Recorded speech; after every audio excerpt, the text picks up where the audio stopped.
grass, very unafraid. She does have her black shield, does land a good snare. Janna is caught, and then Annie does have her stun, I believe. So if all that glitter and green aura would just disappear, I can't tell if she has it. Nope, she has it now. She does. Okay, so a little bit of deceiving there. So she does have her stun available right now.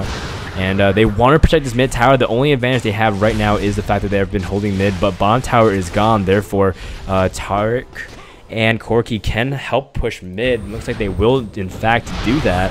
Now, where is Caitlyn? Caitlyn is trying to protect bottom from Lee Sin. And Caitlyn, she has to farm. Caitlyn's a very strong character. Just has to get her farm up. Has to get that Infinity Edge slash Phantom Dance, whatever her build is.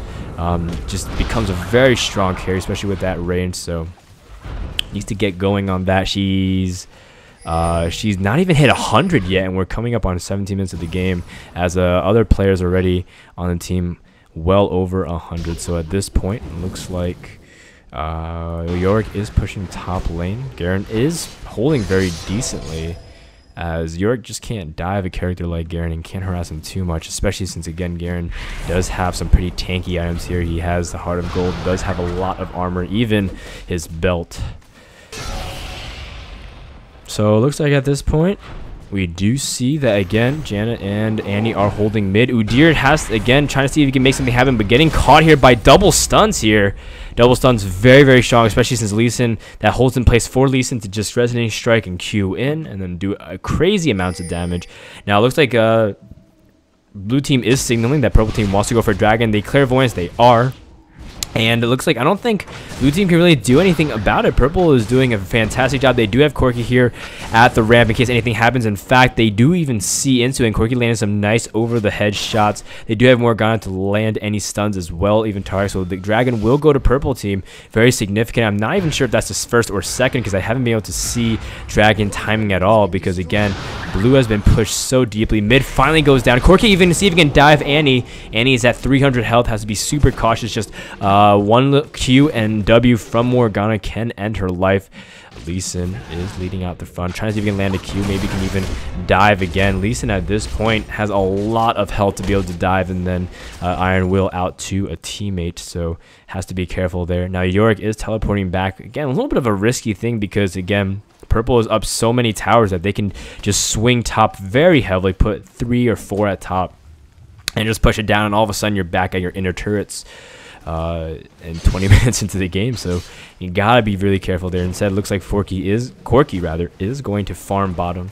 Good decision there. Just get further ahead, just like Artosis would say in StarCraft 2. Get further ahead, and you want to be able to just harp on your lead. Corki's already at 140 CS with Morgana at 127. Does have his BF sword. Looks like he is building for an Infinity Edge. And when he gets that, Corki's going to be unbelievably scary. He'll be critting for very, very high amounts of damage, especially since this team is particularly squishy, because right now Udyr, I mean, he's trying to build up some tanky items, but he's not been able to jungle successfully, as blue team or purple team has been invading the jungle non-stop, dropping wards every single which way. Garen is coming from top as he's leaving Yorick there to lane. Yorick not exactly a threat at all. Morgana getting so rambunctious here. Being able to just waltz through the jungle completely by herself and feeling confident enough not to just get ganked completely. And at this point, Janna is going to try to see if he can stall it. Does land a little Q over there. Caitlyn's in a lot of trouble here. The ult of Morgana does go down. It looks like Caitlyn will fall, and as a result, they are going to dive. Tariq's really low. Has to be careful. Looks like Lee Sin does dive in and save it, and instead, Garen does able to silence and kill off Annie. Corki finally rushing to the mid, and all that's left for blue team is Udyr and Yorick, who is pushing top. The turret does go down, but Yorick, at what cost? They lost 1 tower. They will lose 2, as Lee Sin is just tanking it with his W. And at this point, it looks like purple team will take 2 towers for 1. And looks like Udyr and Yorick are rushing to the scene, but too late. And the fact they're in a lot of trouble too. They can even lose Yorick right here. Yorick doesn't get stunned here. Instead, it looks like he does put up his colors. Golem does a good job of taking the W there for Morgana. And it looks like Corki doing a crazy amount of damage. He's critting here for 300, 400 damage. And it looks like at this point, Garen is going to be tanking. They shouldn't be targeting him down. He should be going for players like Lee Sin for Corki, but instead they are targeting Garen. He does, Yorick does go down. Oh no, it looks like Annie is stuck in Morgana's Q. Tormented Soil doing doing a lot of drain damage. And now Caitlyn and Jenna are on the respawn, but at this point, they are going to lose their inhibitors as well. No players from purple team are down yet. All of them about half health or lower. And Tarek doing a great job just continuing to heal Lee Sin. Lee Sin, of course, does have Spell Vamp and Lifesteal with his second W. Now, Udyr and Janna and Caitlyn are up, but so much damage being done by purple team. And again, they're just going to steal all their objectives. Look at that, Morgana going for another one of their blues. So Morgana constantly having blue, and that's just kind of icing on the cake, especially if Morgana can just continue to have blues. It looks like Udyr trying to see if he can wait for a good time. Nice little sneak attack here, but won't be able to do anything except steal it, as all the players from purple team do teleport. And looks like they will be able to retake blue, so a little bit of a win there for purple. Oh no, Andy already caught in another tormented soil. Don't know exactly. It looks like Morgana's going to ult a flash here for Manny to just be able to escape that great decision there, but Morgana, she really wants that kill. Looks like Lee Sin and Yorick, or sorry, Lee Sin is going up against Yorick, but Yorick at full health, Lee Sin only at half. Has to be really careful. Purple playing extremely greedy here, not even going back to heal, even though they're at a very strong advantage. Corki, what does he have now? He does have his Infinity's Edge and his Berserker Greaves, starting to build up his Sapphire Crystal as well, so he will have a lot of mana to be able to spam his spells. Now, I mean, blue team in such a bad position here. They need to just turtle here, win a strong team fight, and make a strong push. They did kill 2 towers, so they're not unbelievably behind, but they are at their inner towers, except for this top tower. Yorick did a good job pushing, and I'm surprised purple team hasn't even coordinated to take out the top tower just yet, and it looks like they are gathering their way to do that. Meanwhile, again, looks like Udyr separating from the pack to take out bottom lane, and you know, that's not very good because, again, you won't be able to hold top tower. I believe all 5 are top.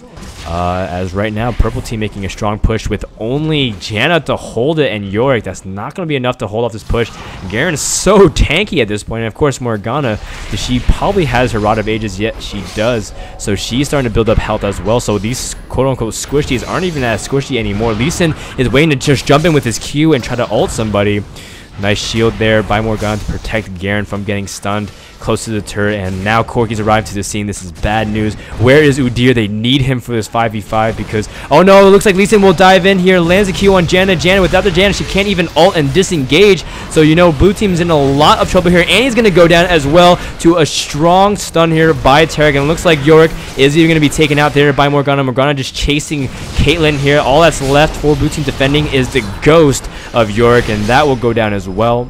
And it looks like at this point, purple team will be able to snipe that bottom tower. Surrender vote has started for blue. A good game is called, and good games all around. Blue team just getting completely outclassed here by the purple team. Just in terms of the coordination from the very get-go, getting very far behind with those first blood and ganking Yorick a couple times, giving Garen such a strong advantage. And, you know, that's just pretty much what it takes to win. Both teams fought very valiantly, and blue team just snowballed way out of control when Lee Sin got fed, controlled the ganking lane so well, and just not able to jungle. Udyr was a complete non-factor. And, you know, I mean, Caitlyn and Janna helped decently well, but at one point just got 2 out CS as well. Corki was very fed, very strong AD carry damage as well. So overall, I have to give the MVP award to Garen. He just did such a good job tanking for his team and making sure laning against Yorick isn't easy, but having that strong advantage, was able to hold on to it. And when Garen becomes tanky for his team, it's just super strong mid game. Morgana was also doing very, very well as well, so I have to give actually co-MVP honors to her as well. So Morgana landing very clutch stuns and tormented soils. So great job overall to the purple team, as they will take this game number 3 and take 3rd place.